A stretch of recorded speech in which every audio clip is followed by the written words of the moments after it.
Yes, for today's video, I'm going to be a bit of a moody Margaret, a Debbie Downer, a bit of a saddy, waddy, moany, wony guy who's going to talk about artists at the moment, current artists at the moment, that I just do not really get the hype for. But at the end of the day, you guys seem to click on the more negative videos more than you do the positive ones anyway. So in some roundabout way, you kind of asked for this video. You didn't ask for this video specifically, but you kind of asked for it a little bit because you'll probably click on it more than you would any other video where I'm hyping up a new artist. So it's your own friggin' fault. But just in case you are not really here for this kind of negativity, I've done a lot of videos in the past talking about artists I think are going to be huge, artists I think are one day going to be massive and have a lot of potential. So watch those videos, click on those as well. But for this video, I'm going to be talking about some artists, that I'm seeing gain a lot of traction. They're getting a lot of TikTok hype, they're getting a lot of hype on streaming services elsewhere, yada yada yada, and I just don't really see it. I don't really get it, and I'm going to talk about why I don't really get it. I'm paying a bit more close attention this year to stuff that's gaining ground, gaining traction, gaining on stream, stuff like that. I'm going to keep a little bit more of a close eye on that kind of thing. I want to be a bit more embedded in the music world this year, somehow more than I already was. I don't know if that's even possible, but I am noticing more and more of these kind of newer names pop up. And I'm kind of here for the diversity at the moment. There's a lot of diversity in the charts. I've got to give it to the charts, to be fair to them. Lots of diverse artists, but these five, I don't really get it. I'm going to talk about why. Get the frig out of here with this stomping holler music, man. What are we doing bringing this back? Noah Kahan recently has been gaining huge streams. A massive song from him with Stick Season that's topping the charts in the UK as of recording. It might not be when this video comes out because I think Ariana Grande will be topping the charts in the UK, I'd imagine. But as of recording currently, the early January, this is number one in the UK, Stick Season. And I gotta say, every time I hear it, I'm like, I don't remember what it sounds like. And I have to refresh my memory and go, that I know the song. I play it again, I'm like, oh yeah, it's that little folky acoustic Americana type thing, and then I immediately forget it, and then I go, oh yeah, I'll go listen to it again just to make sure, because I keep forgetting what it sounds like, and it just is not sticking with me at all, man. It really is not sticking with me. The crazy thing is that this has been number one for a few weeks now, but it would have been number one even longer if it weren't for the fact Christmas season came around. Everything in December just goes upside down, and you've got all these Christmas songs that top the charts for ages. Because of streaming nowadays, it's really made December even more mad because of streaming services. But yeah, Christmas just stopped this song being at number one. If that hadn't happened, if we just deleted Christmas, this song would be number one for like 7 or 8 weeks. That's how crazy it is. This song has been huge for a while now, and it's finally got its number one. And yeah, I'm just struggling to see it. I listened to the full album too to get a bigger picture, and yeah, he really just sounds like he's drowning in a lot of his influences. Fleet Foxes might have done irreversible damage to the 2010s and beyond, honestly, because we got so much of this type stuff in the early 2010s, topping the charts. You had like Vance Joy, you had friggin' Lumineers, Mumford & Sons, one of the biggest ones, and so much of it was just bad, like really, really not good. And Noah Kahan is kind of reviving that era. Is this a revival? Is this nostalgia revival for like Mumford & Sons? Like, what is going on? Where did this suddenly come back? How? I don't know. But for me, I don't really get it. He hasn't got much of a personality or a charm to his voice. The songs aren't particularly that well written. Like, the lyrics are really, really bland and standard. The music itself sounds okay, actually. It doesn't sound bad. It just sounds like a regen of other things. Just don't get the hype for this. Don't get it. I don't really get why we've brought this back. What Noah Kahan specifically is doing to this sound that is getting people interested, or where it came about. I'm just missing everything with this one. A bit of a shame, because like I said, I think there's a lot of other artists out there that are far more interesting, that do similar types of music, that should be way bigger than they are, and aren't seeing this success. First Aid Kit is a good example. Beautiful singers they are, and yet, yeah, we have this. So there's clearly an audience for it, but we just have made it this guy who's really like white bread, milk toast, bland. Some similar things I said about Noah there could definitely be said for this next artist here, Teddy Swims, although they don't make similar types of music, but similar in the way that, again, another kind of odd random artist popping up that is doing a sound that's been done a lot before, and yet somehow we've ended up making this the one that gets really popular.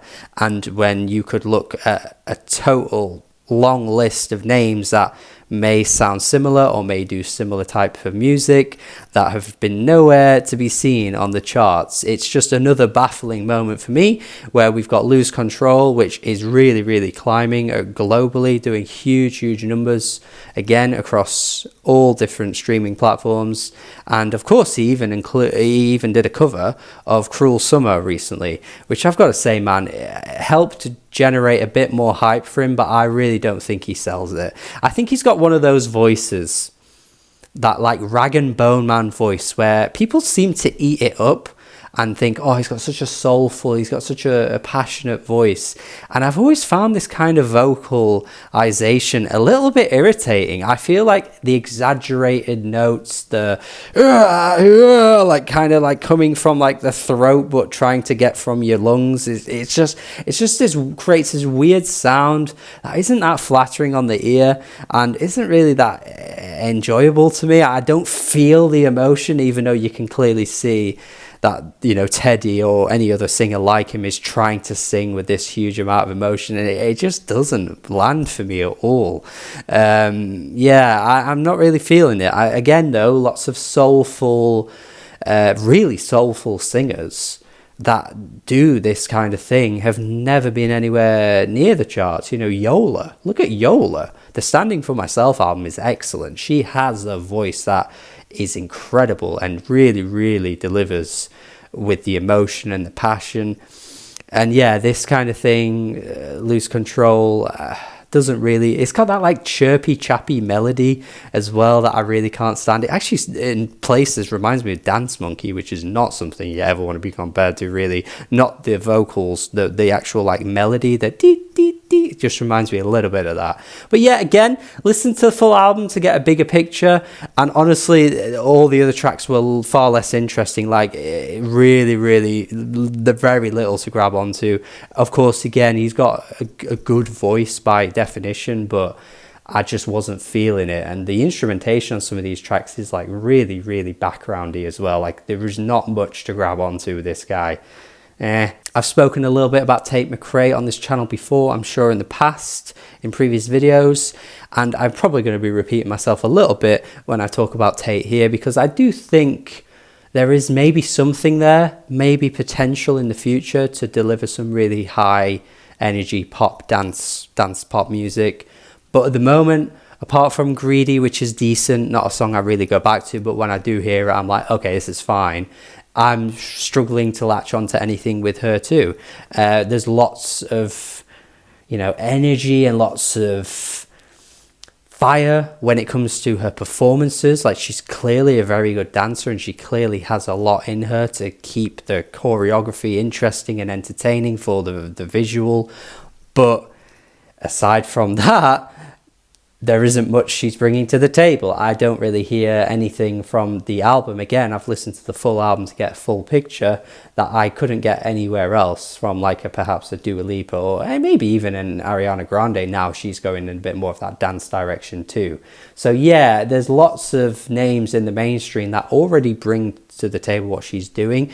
The added layer to Tate, I guess, is that performer aspect, which maybe is generating a lot of the hype, because it's been honestly quite a while since we had an all-rounder in the mainstream that could do everything. It's really taking us back to like the Lady Gaga days, really, where you had someone that can sing, can dance, can be theatrical, can bring the high, expensive, ridiculously over-the-top music videos to go along with it. Like, maybe that's a nostalgia for that era, and Tate McRae is kind of filling that gap, because at the end of the day, really, you know, a lot of the modern pop artists now, Olivia, Billie, along with others, Lana, other names too, even Dua Lipa, aren't particularly like bringing that part of pop to the mainstream, really. That's kind of like yesteryear stuff.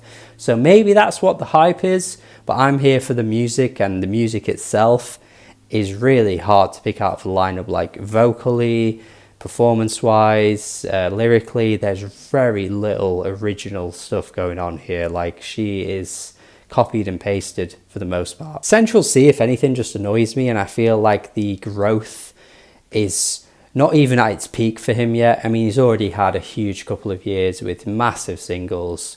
Sprinter with Dave was huge as well. And yeah, I feel like we've not seen the heights of the peaks yet, which is potentially worrying, because every time I hear this guy pop up, I just struggle to see what he's really doing, aside from mixing drill and awful pop sampling together to create just really terrible songs with awful lyrics. The guy isn't particularly very funny. Like, I think he tries to bring in some funny lines sometimes, which has clearly worked for him because he's done really well. So who am I to really say anything, I suppose? But for me personally, goddamn, he's really not doing a lot at the moment that grabs me. It's not particularly catchy music. It's mostly irritating. And yeah, like I say, with some of his features, he's actually detracting from the quality of the song. Particularly that one with Pink Pantheress, where the song is so good, and when he comes on, he kind of like slows down the momentum, and it just feels awkward. It feels kind of mashed together in an awkward way. Central C, man, look, if this is the future of drill and grime and UK hip hop, it's not a good look. Like, this is not a good look, but clearly there's a lot of people out there that seem to like it. I just wish I could get on board with it, because at the moment I'm really far away from that. And my fifth and final pick, by the way, there was no order to this, in case you hadn't already picked up on that. There isn't really meant to be an order. It's just 5 artists I don't really get the hype for.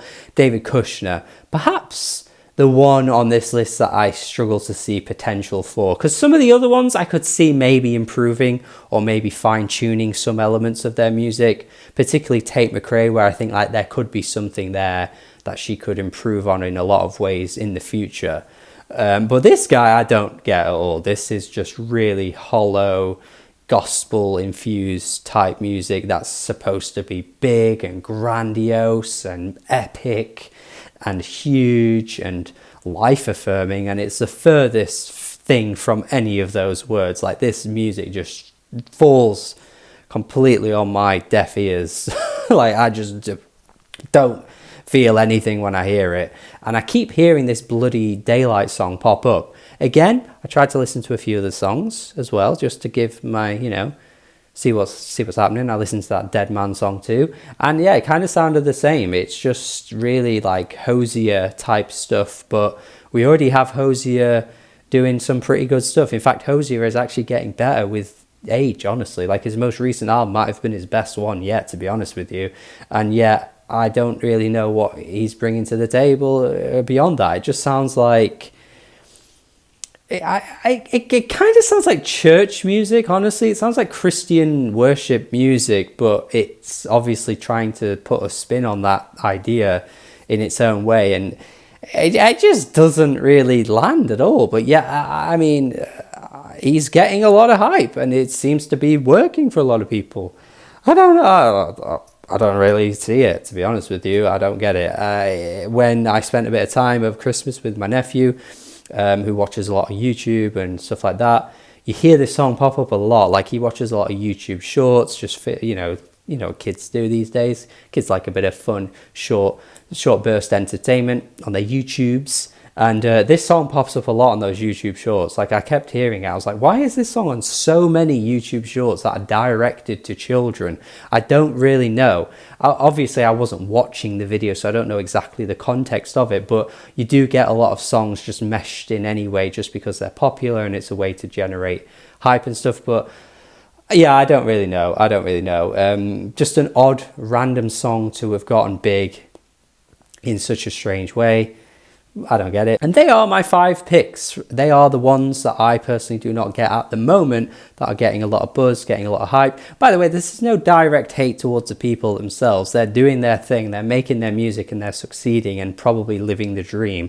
And I'm just here, doing none of those things and being a loser. So at the end of the day, this is just my opinion, and it's no hate on them or even hate on you. If you're a big fan of these artists, go you. You know, this is good for you.